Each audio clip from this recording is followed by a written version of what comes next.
அக்கா அக்கா அக்கா இல்ல இங்கதான்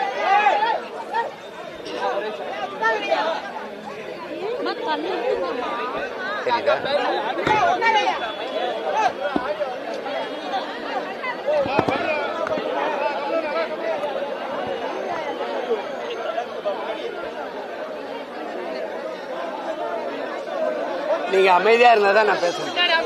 பின்னாடி கொஞ்சம் தம்பி, பின்னாடி அமைதியா இருந்தாதான் பேச முடியும்.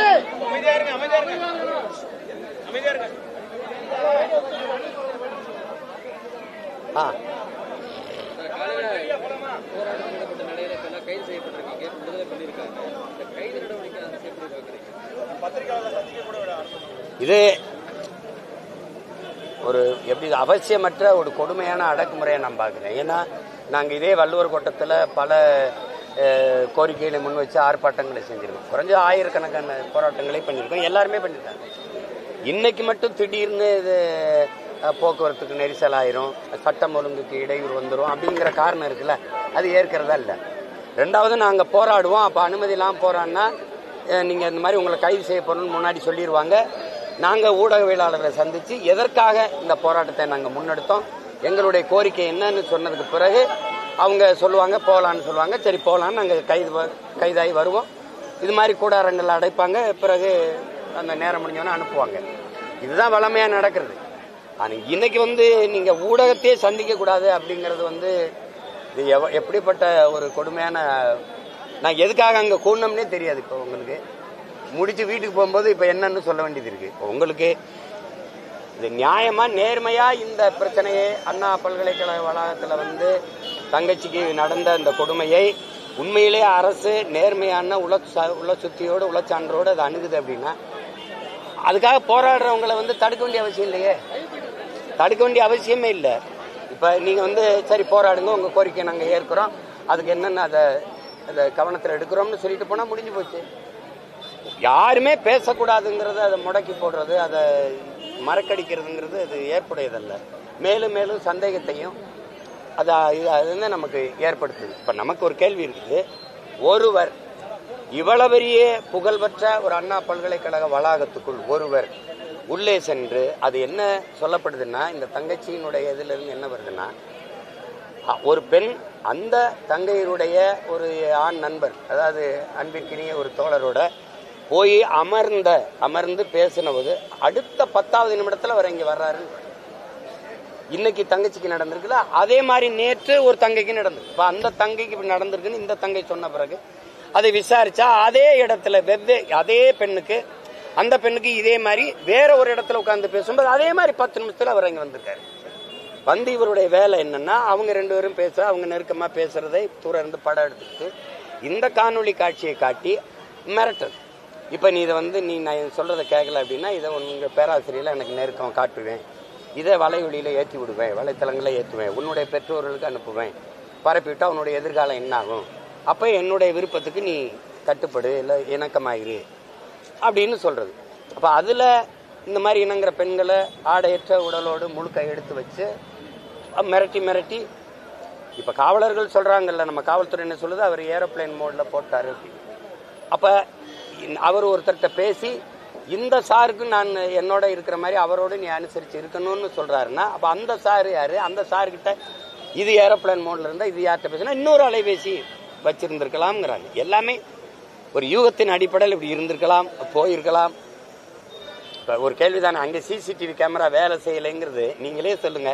10 ஆண்டுக்கு முன்னாடி இந்த சிசிடிவி கேமரா நமக்கு ஆதரவாக இருந்ததா? இல்லை.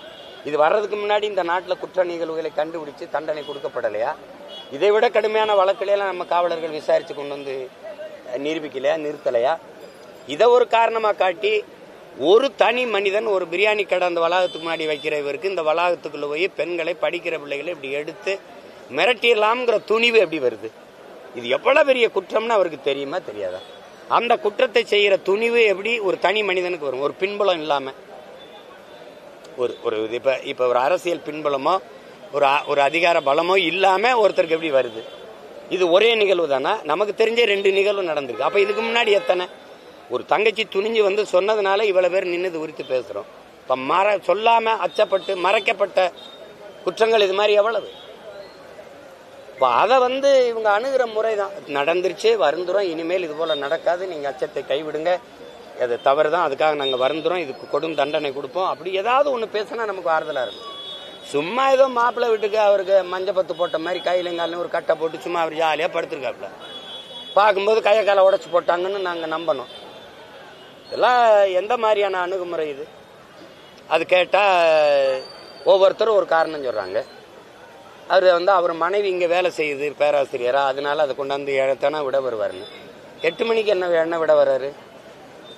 சரி, அந்த பேராசிரியர் ஒரு மனைவி இருக்கல, அதை ஒரு தடவை பேச சொல்ல வேண்டியது. நம்ம என்னுடைய கணவர் அவர் என்னையை கொண்டாந்து வளாகத்தில் விடுறதுக்கு தான் வருவார் அப்படின்னா வளாகத்தில் விட்டு போண்டி தானே. அங்கே உள்ள காட்டுக்குள்ளே போய் தனியாக இருக்கிற பெண்களோட என்ன வேலை அவருக்கு? இதெல்லாம் ரொம்ப கொடுமையாக இருக்கு. எதிர்கட்சியாக இருக்கும்போது இவங்க ஒவ்வொன்றுக்கும் இந்த மாதிரி சம்பவங்கள் கொடுத்த குரல்கள் என்ன? இதே 13 வயசு குழந்தைய ஒரு பெண் மகளை இந்த மாதிரி பாலியல் தொந்தரவுக்கு ஆளாக்கிட்டாருன்னு இதே ஐயா முதல்வர் அவர்கள் கொடுத்த குரல் என்ன? இந்த கொடுமைக்கெல்லாம் முற்றுப்புள்ளி எப்போ எங்கள் அதிகாரம் வரும், நாங்கள் அப்படி செய்வோம் இப்படி செய்வீங்க. நீங்க இப்போ என்ன செய்யறீங்க? என்ன எடுத்துட்டு என்ன ஆளுநரை சந்திச்சு என்ன போகுது? ஆளுநருக்கு இதுக்கு என்ன சம்பந்தம் இருக்கு? இப்போ இருங்க இப்ப பாருங்க, அதுதான் சொல்றேன், அது சொல்றேங்க. அண்ணா பல்கலைக்கழகம் மட்டும் இல்ல, அண்ணாமலை பல்கலைக்கழகம், சென்னை பல்கலைக்கழகம், கோவையில் இருக்க பாரதியார் பல்கலைக்கழகம், இங்க இருக்கிற தமிழ்நாடு கல்வியல் பல்கலைக்கழகம், மதுரை காமராஜ் பல்கலைக்கழகம், எதுக்குமே துணைவேந்தர் நியமிக்கப்படல. ஒரு வேந்தரே இல்லாமல் பல்கலைக்கழகங்கள் எப்படி நிர்வகிக்கப்படும்ங்கிறத நீங்களே யோசிச்சு பாருங்க. ஏன் நியமிக்கப்படல? ஆளுநர் எனக்கு தான் அந்த அதிகாரம் இருக்குன்னு அவர் ஒரு சண்டை போடுறது. மக்களால் தேர்வு செய்யப்பட்ட ஒரு அரசு, இத்தனை கோடி மக்களால் நிறுவப்பட்ட ஒரு அரசுக்கு இல்லாத அதிகாரம் உரிமை ஒரு நியமன உறுப்பினருக்கு வந்துரும்னு சொல்ற கட்டமைப்பு எப்படி ஜனநாயக அமைப்பா இருக்கும்? எப்படி மக்களாட்சியா இருக்கும்? அந்த அதிகாரம் எப்படி மக்களுக்கானதா இருக்கும்? மக்களால் நிறுவப்பட்ட அதிகாரத்துக்கு இல்லாம ஒரு தனி மனிதன் நியமன உறுப்பினருக்கு எப்படி வருது? இத்தனை பல்கலைக்கழகங்கள் துணைவேந்தரே இல்லாம இயங்கிக் கொண்டிருக்கு. அதை தமிழ்நாடு அரசுக்கு இல்லை, இது மாநில உரிமை. இவங்கதான் மாநில உரிமையை பேசுறாங்க. இந்த உரிமையை கூட பெற்றுட்டு வர முடியல. இவர் எப்ப கையெழுத்து போடுறது, எப்ப இந்த துணைவேந்தர்கள் நியமிக்கிறது? அவர்கிட்ட போய் கையெழுத்து போட்டு அவர்கிட்ட போய் மனு கொடுத்து என்ன போகுது சொல்லுங்க? என்ன போகுது சொல்லுங்க? ஒரே நபர் தானா?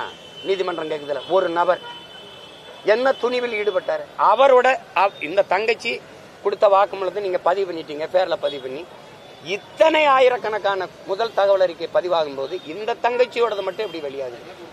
என்ன விளக்கம்? எப்படி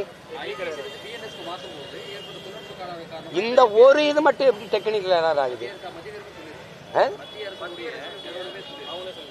மத்திய அரசு சொல்லிட்டா அதை நாங்க நம்பிடணும்.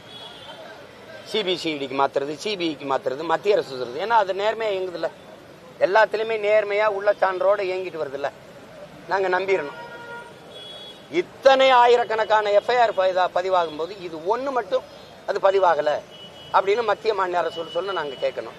எந்த குற்ற செயல்கள் நடக்கும்போது அங்க இருந்த கண்காணிப்பு கருவி மட்டும் இயங்க மாட்டேது? ஏன் இதுவரை தமிழ்நாட்டில் எந்த குற்ற செயலுக்கும் அங்க இருந்த சிசிடிவி கருவி இயங்கலை அப்படின்னா அப்படி எந்த இடத்துல இருக்கு?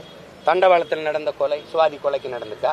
இல்ல அதே சிறைக்குள்ள தம்பி ராம்குமார் தூக்குல தொங்கினாரு அந்த இடத்துல இருந்த சிசிடிவிக்கு இயங்கல? இப்படி எத்தனையே சொல்ல முடியும்? அது இயங்கல, நாங்க என்ன செய்யறது அப்படின்னா?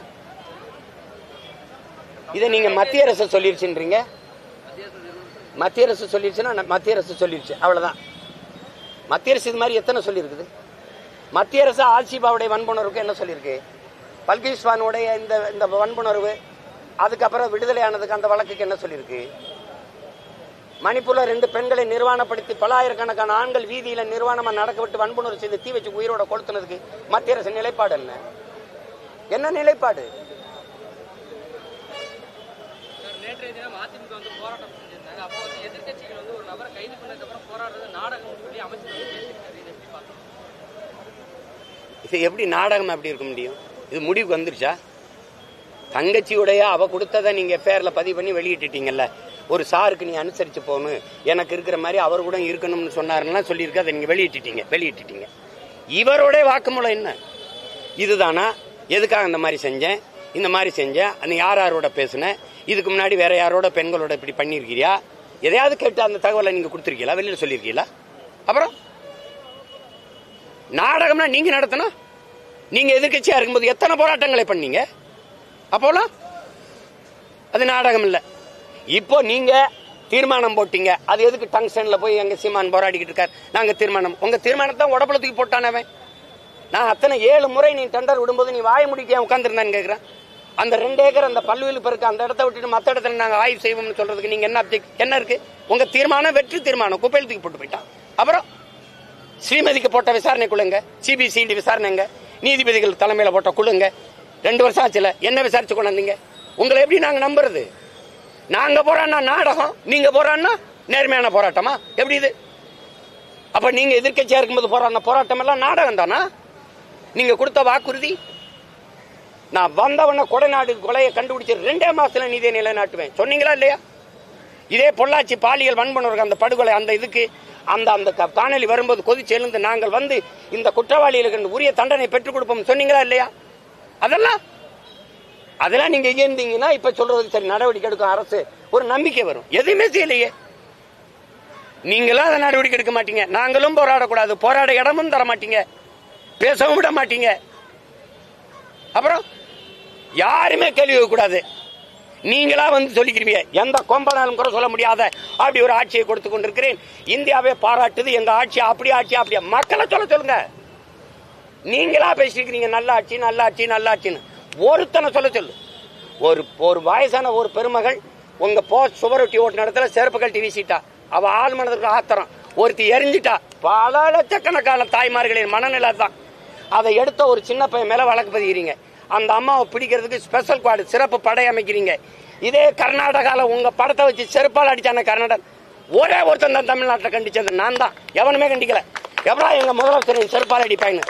உங்க உருவப்படத்தை தூக்கி பொம்மையை வச்சுக்கிட்டு தூக்கி வச்சு பாடையில் வச்சு தூக்கிட்டு போனா அன்னைக்கு உங்க கூட்டணி கட்சி தானே ஆண்டுச்சு. நீங்க உங்க காங்கிரஸ் கட்சி உங்க கூட இருக்கிற கட்சிகள் ஒருத்தர் கண்டிச்சீங்களா? உங்க கட்சிக்காரர் கோவப்பட்டீங்களா? அந்த வயசான அம்மா எரிஞ்சிட்டதுக்கு இவ்வளவு தனி படையமைச்சு தேடுறீங்களே. கர்நாடகாவில் உங்களை அடிச்சான செருப்புல ஏன் நீங்க கோவப்படல? ஏன் சும்மா போட்டு நீங்க அது நாடகம் நடத்துது அப்படின்னா?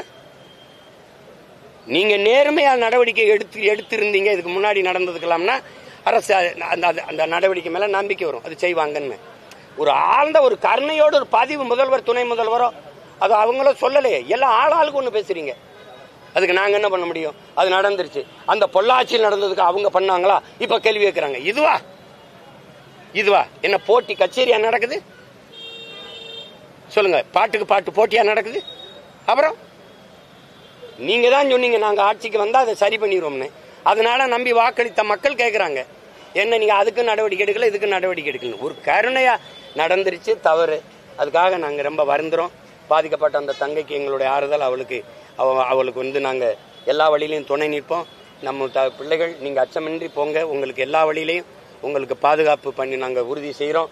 அப்படிலாம் ஒரு சொல்லும் போது நமக்கு ஒரு ஆறுதலா இருக்கும். அதனால அது சிஸ்டம் ஃபெயிலியர் ஆயிடுச்சு, அதனால அது வெளியாயிருச்சு. வேற நெக்ஸ்ட் அப்படின்னா நான் ஒரு துப்பாக்கி வச்சு சுட்டேன், அது கைது வரை சுட்டுச்சுங்க, பிஸ்டல் அது ஏதோ இதாயிருச்சு அப்படின்னா விட்டுருவீல? அவர் தான் சொல்றாருங்க ஏதோ பிஸ்டல் ஏதோ மிஸ்டேக்னு அப்படின்னு விட்டுருவீல? போலீஸ் கமிஷனர் இதுக்கு விளக்கம் கொடுத்திருக்காரு. அந்த ஒருத்தர் தான் சாருங்கிறவங்க யாரும் கிடையாதுன்னு சொல்லி ஒருத்தர் தான் சாருங்கிறது நீங்க அவர் பிளைட் மோட்ல வச்சிருந்தாருங்கிறத நம்புறீங்க. பாதிக்கப்பட்ட அந்த தங்கச்சி இன்னொரு சாரோட அனுசரித்து இருக்கணும்னு அவ சொல்றதை நீங்க நம்ப மாட்டீங்க. எப்படி இது? காவல்துறை விசாரணை நடத்தி அவங்க சொல்றாங்க, அமைச்சரும் மாத்தி மாத்தி பேசுறாங்க. காவல்துறை விசாரிச்சு தான் பிளைட் மோட்ல போட்டிருந்தாருன்னு சொன்னீங்களா? அது எப்படி எடுத்தோன்னு சொன்னீங்க?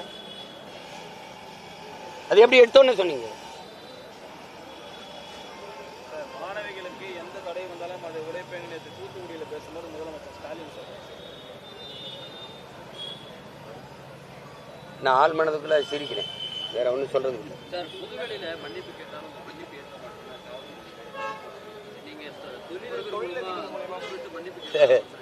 அவரு அவ்வளவு பெரிய சீன்லாம் இல்லையே, அவ்வளவு பெரிய அப்பா டாக்கர் அவரு. நான் போய் மன்னிப்பு தம்பி, அவர் ஏதோ காமெடி பண்ணிட்டு அலைகிறாருன்னு. தம்பி என் பரம்பரையிலே கிடையாது தம்பி. நீ என்ன பெரிய, நீ யார் முதல்ல நான் உனக்கு மன்னிப்பு? நீ யார்? முதல்ல நீ யாருன்னு முதல்ல சொல்லு. எனக்கு நீ யாரு? நீ ஒன்றை மன்னிப்பு கேட்கணும். தவறு செஞ்சது நீ. நான் மன்னிப்பு சரி நம்ம தொழிலதிபர் கூட்டிவா நீ பொது வெளிக்கு வந்துட்டீங்களவா கூட்டிவா நீ கொண்டு வாங்கினா யார் அந்த தொழிலதிபர்? நீ கெஞ்சின பத்திரிகையாளர்களை விட்டு உயர் காவல்துறை அதிகாரிகளை விட்டு நீ சொல்ற ஆளை விட்டு எந்த கெஞ்சின. நான் எதுக்கு அவரை சந்திக்கணும்? நான் எந்திரிச்சு போனேன். நான் ரிக்வஸ்ட் பண்ண உனக்கு மேல அதிகாரிகள்கிட்ட அதெல்லாம் சரி வராதுன்னு நான் எதுக்கு பேசணும்னு. நீ அப்படியே நீ பெரிய இது மாதிரி பெரிய புனித பட்டம் கட்டிக்கிறேன். நீ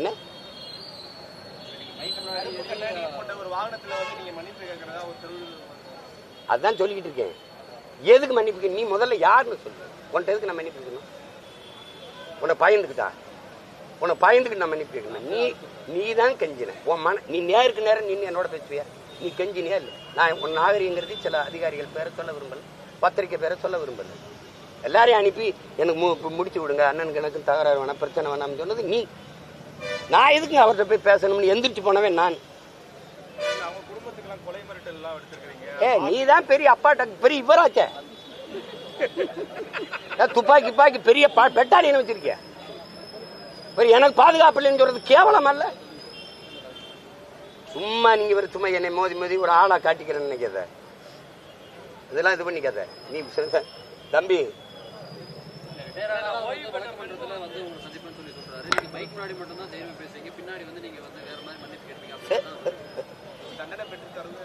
யாரு? நீ சரியான ஆண்மகன், எனக்கு தண்டனை பெற்று கொடு. நீ கொடுத்துறா, நீ பாக்குற கொடுத்துரு, நீ பாக்குற. நீ அக்யூஸ்ட், நீ காட்சி சட்டத்துல மறைஞ்சிருக்க கிரிமினல். நீ நீ செல்போன் திருடன், ஆடியோ திருடன். 14 செல்போன் அதுலதான் ஆடியோ திருடன். நீ நேர்மையாளன் சொல்ற. இந்த ஆடியோ வெளியிட்ட அயோக்கிய பையன் நீயா இல்லையா? நீயா இல்லையா? நீ சொல்லு. இந்த அரசு என்னோட மோத துப்பு இல்லாம நீ அவனை முன்னாடி நிறுத்திக்கிட்டு பின்னாடி இந்த ஆட்டம் காட்டிக்கிட்டு எதுக்கா நீ அவனுக்கு தப்புன்னு டிஜி பர்மிஷன்?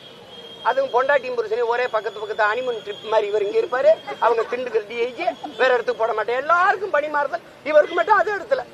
என்ன பண்ணிடுவேன்? நீ என்ன பண்ணிடுவேன்? நீ என்ன பண்ணிடுவேன்னு சொல்லு. என்ன பண்ணிடுவேன்? தண்டனை விட்டு என்ன பண்ண சொல்லு.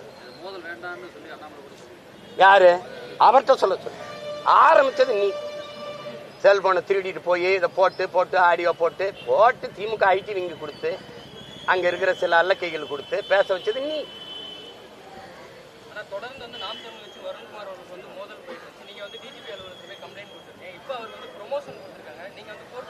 அத ரசிக்கிறேன். நீ கொடு.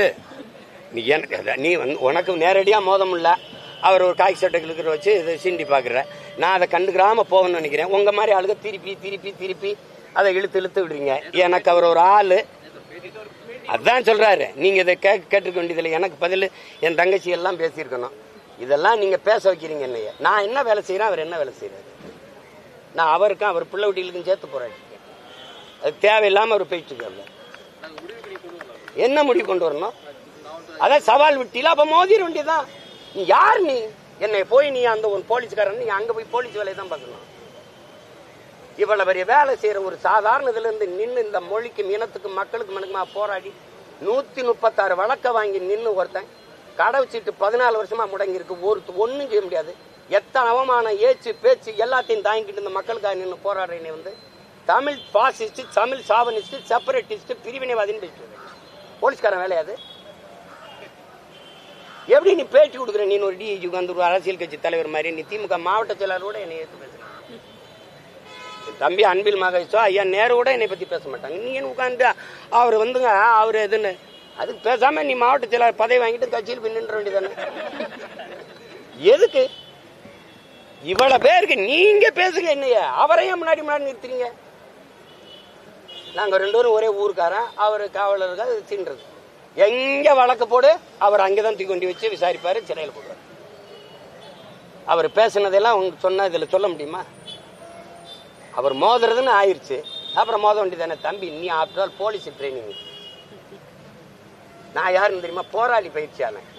நீ இந்த ஊருக்குள்ளதான் ஒட்டு பேப்பா உழவு வைப்ப. நான் உலகத்தை உழவு பார்த்த தலைவனின் மகன். நீ சும்மா போட்டு இது பண்ணிட்டு இருக்காத. நீ போட்டு நீ என்ன வேணாலும் செஞ்சு பாரு. நீ செஞ்சு பாரு. மோதுவும் ஆயிடுச்சுல மோதுவும். இதே அதிகாரம் அந்த திமுக இருக்கிறவர் தான். இவங்களை நம்பிட்டு நீ ஆடிட்டு இருக்க. 26க்கு அப்புறம் இவங்க என்ன பாடுபடுறாங்கன்னு பாரு. இந்த திராவிட தீர்ப்பு பயிலு நீ பேசிட்டு. எந்த போராட்டம்? நியாயமான ஒரு இது விசாரிச்சு உண்மையை வெளியில கொண்டு வரல அப்படின்னா எந்த துணிவுல இவர் செஞ்சாரு? அவருடைய ஸ்டேட்மெண்ட் என்ன? அவர் என்ன சொல்றாரு? எதனால இந்த குற்றச்செயலில் ஈடுபட்டார்? இந்த ஒரு தங்கச்சி தானே, அதுக்கு முத நாள் இன்னொரு தங்கச்சியை தொந்தரவு பண்ணியிருக்காரு. அப்ப அந்த பெண்களை உடைய கழட்ட சொல்லி உடையற்ற உடலோடு காணொலி எடுத்திருக்காரு. அந்த காணொலியை அவர் என்ன பண்ணார்? அதெல்லாம் யாருக்கு அனுப்புனார்? அதை பற்றிய தகவலே வரலையே. எப்படி எந்த துணிவில் அவர் செஞ்சாரு? ஒரு பொலிட்டிக்கல் ஒரு அதிகார பின்புலம் இல்லாம ஒருத்தன் செஞ்சிட முடியும் நீங்க நம்புனீங்கன்னா இதை பேசி பயன் இல்லை.